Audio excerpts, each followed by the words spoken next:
आइए हम इस समय में हमारे जीवित परमेश्वर को धन्यवाद दें।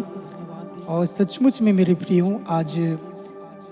आज का जो ऑडियो है वो एक दूसरे पास्टर की बुराई क्यों कर रहे हैं। बहुत से सेवक जो है वो पास्टर लोगों की बुराई करते हैं, तो ऐसा नहीं होना चाहिए।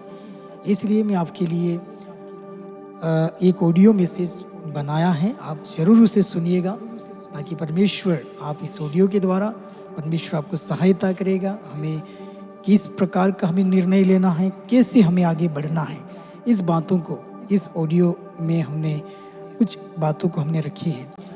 इन दिनों में हम लगातार अलग अलग विषयों के ऊपर आपके लिए और आपके आत्मिक जीवन की उन्नति के लिए ऑडियो मैसेज तैयार कर रहे हैं, ताकि हर एक व्यक्ति जो इस ऑडियो को सुन रहे हैं, परमेश्वर आप इस ऑडियो के द्वारा परमेश्वर आपको आशीष करें। जब भी आप कामों में हो या सफ़र में हो तो ज़रूर आप इस ऑडियो मैसेज को आप इसे अपने मेमोरी में डाउनलोडिंग करके रखें, ताकि ये आपके आत्मिक जीवन में बहुत ही उपयोगी होगा। आज हम एक गंभीर और आत्मिक विषय पर चर्चा करेंगे। क्या एक पास्टर दूसरे पास्टरों की बुराई करना चाहिए?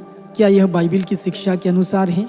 अगर हम अलग अलग यूट्यूब, अलग अलग फेसबुक पे, मोबाइल में अगर देखते हैं तो काफ़ी लोग कंफ्यूज हैं, हम किसको सुने और एक दूसरे पास्टर लोगों की बुराई कर रहे हैं। क्या इस बातों के ऊपर हमने कभी विचार किया है? कभी हमने सोचा है? कभी हमने प्रभु से पूछा है? क्यों नहीं आज हम इस ऑडियो मैसेज के द्वारा कुछ बातों को हम मनन करें।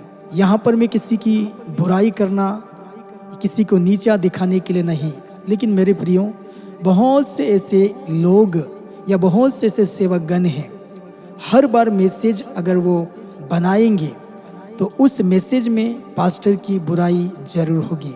इससे क्या है कि लोग परेशान हो जाते हैं, जो उन्हें मिलना चाहिए वो नहीं मिल पाता है। तो इसीलिए हमें केवल वचन के ऊपर हमें ध्यान देना है। अगर हम मत्ती उसके 7 अध्याय उसके 1 और 2 पद में अगर पढ़ते हैं तो वहाँ पर बाइबल हमें इस प्रकार से कहती है। यहाँ पर खुद यीशु मसीह कह रहे हैं कि दूसरों पर दोष मत लगाओ ताकि तुम पर भी दोष न लगाया जाए, क्योंकि जिस दोष से तुम दोष लगाते हो उसी से तुम पर भी दोष लगाया जाएगा। किसी अगवा की मंच से बार बार आलोचना करना या यूट्यूब के द्वारा, फेसबुक के द्वारा यह कहना कि केवल हम ही खरी शिक्षा दे रहे हैं, यह आत्मिक घमंड का चिन्ह है, सच्चाई का नहीं। इफिसियों 4:15 कहता है कि हम प्रेम के साथ सच्चाई बोले। अगर कोई गलती कर भी रहा है तो हमें उसे प्यार से समझाना चाहिए। मंच से बार बार निंदा करना या दूसरों को गिराना मसीह का मार्ग नहीं है। इसलिए अचानक हम किसी के ऊपर भी हम दोष लगा रहे हैं तो यह सही नहीं है। परमेश्वर हमारे हर एक गलतियों को देखता है। क्या परमेश्वर ने हमें न्याय करने के लिए उस कुर्सी पे बिठाया है? अब ध्यान दीजिए, एक नया खतरा और भी बढ़ रहा है। कुछ लोग दूसरों की कलीसिया की आलोचना करते हैं, मंच पर, फोन कॉल पे, व्हाट्सएप के द्वारा व्यक्तिगत गुप्त रूप से बातें करते हैं और इससे वे लोगों को भ्रमित करते हैं। वे बाइबल की गलत व्याख्या से आपको प्रभावित करते हैं या बाइबल की गलत शिक्षाओं से आपको प्रभावित करते हैं और धीरे धीरे उसकी सोच बदलने लगती है। धीरे धीरे उसकी सोच बदलती है। रोमियो की पुस्तक उसके 16 उसके 17 में क्या कहा है? हे भाइयों, मैं तुमसे विनती करता हूँ कि जो लोग उस शिक्षा के विरोध में फूट ठोकरें उत्पन्न करते हैं उनसे सावधान रहो और उनसे अलग रहो। सचमुच में जो हमें ठोकर खिलाते हैं उनसे हमें सावधान रहना है। नीतिवचन 6:19 भी कहता है, यहोवा उनसे घृणा करता है जो भाइयों के बीच में फूट डालते हैं। यह सच्चाई नहीं है, यह लोगों के ब्रेन वॉश करना है। यह आत्मिक शिक्षा नहीं है, यह आत्मिक धोखा है। इस बात को हमें समझना है। मैं आपको एक कहानी बताना चाहूँगा। एक गांव में एक सेवक था जो सभा में बहुत अच्छा प्रचार करता था, लेकिन रात होते ही वह लोगों को फ़ोन करता और कहता दूसरे पास्टर तो सही नहीं हैं, वे तो झूठी शिक्षा दे रहे हैं। धीरे धीरे कई लोग अपने अगुओं से हट जाते हैं।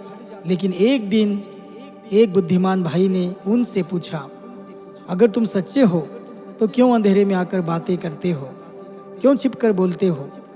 वो व्यक्ति चुप हो गया, क्योंकि सच्चाई छिप कर नहीं आती, वह उजियाले में चलती है। हालेलुया। इस बात पर हमें ध्यान देना है। सच्चा पास्टर दूसरों की बुराई नहीं करता, वो प्रेम से सिखाता है। जो गुप्त से भाइयों की सोच बदलते हैं, वे परमेश्वर की नहीं, वो शैतान की ओर से हैं।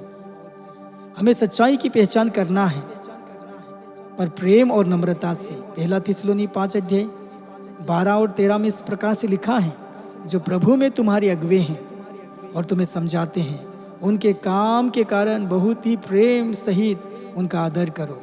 मैं कलीसिया के हर एक भाई लोगों से कहना चाहता हूँ, जो पास्टर आपको प्रभु में लेकर आए, महीनों से आपके पीछे वो मेहनत किया, उसका हमें आदर करना है, उसकी इज्जत करना है। मेरे प्रियो, हमारा पास्टर जैसा भी है, हमें उस कलीसिया में बने रहना है, उस पास्टर की आदर करना है और हमें प्रार्थना करना है। उस पास्टर के लिए, अपनी कलीसिया के लिए प्रार्थना करना है, ताकि परमेश्वर उस कलीसिया को और बढ़ाए, पास्टर को और भी आत्मिक रीति से परमेश्वर वचनों को सिखाने के लिए मदद करेगा। लेकिन हम अपने ही पास्टर के अंदर कमियां को ढूंढने लगते हैं। हम एक दूसरे की बातों को न सुने, हमें आदर करना है। हमें बाइबल हमें सिखाती है, जो प्रभु में तुम्हारे अगुवे हैं, तुम्हें समझाते हैं, उनके काम के कारण बहुत ही प्रेम सहित उनका आदर करो। आइए हम दोष नहीं, प्रार्थना करें, निंदा नहीं, नम्रता से सिखाए। परमेश्वर की सेवा करने वाले को गिराने की नहीं, उन्हें और भी आत्मिक रूप से मजबूत बनाने की कोशिश करें। परमेश्वर आप सभी को इस वचन के द्वारा आपका आशीष करे।